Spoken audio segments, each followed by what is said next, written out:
Chapter 5 Scupper That. Heaven, you fool?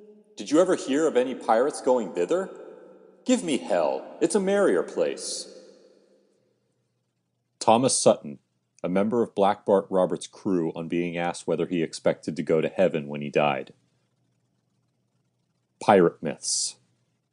Buried treasure. Of all the ideas associated with pirates, this is probably the best known. However, it has almost no basis in fact and comes from fictional accounts of pirates, and in particular from Treasure Island. In common sense terms, the idea of pirates burying loot just doesn't make sense.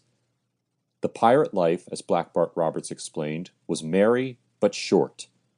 There was no point in the kind of long-term planning that burying treasure implies if you don't have a long-term future.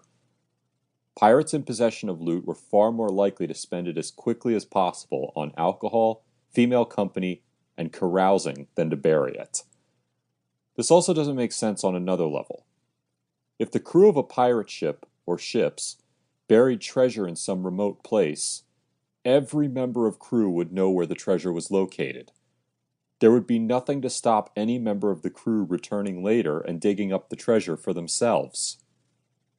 The fictional trope where one person, often the pirate captain, kills everyone else involved in hiding the treasure to keep its location secret doesn't make sense either.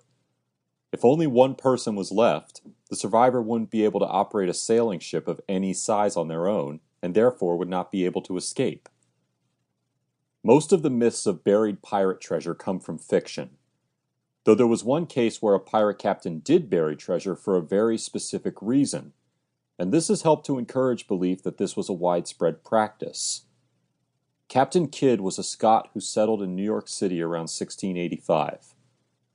By 1695, Kidd had been commissioned by the governor of New York as the captain of a privateer operating against French vessels and hunting for pirate ships in the Indian Ocean.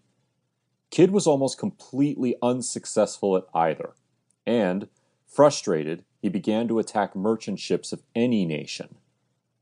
He was declared a pirate in 1697. Before his return to New York, Kidd buried part of the loot he had accumulated on Gardiner's Island, near the end of Long Island. This was never meant as anything but a short-term solution. Kidd wanted to conceal the loot he had illegally taken from friendly ships, and believed that if necessary, he might be able to use the location of this treasure as a bargaining tool if he was arrested. Neither worked. The treasure was quickly discovered, and Kidd was hanged as a pirate in London in 1701.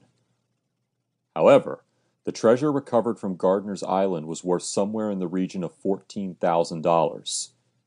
But Kidd claimed that his treasure was worth at least $40,000.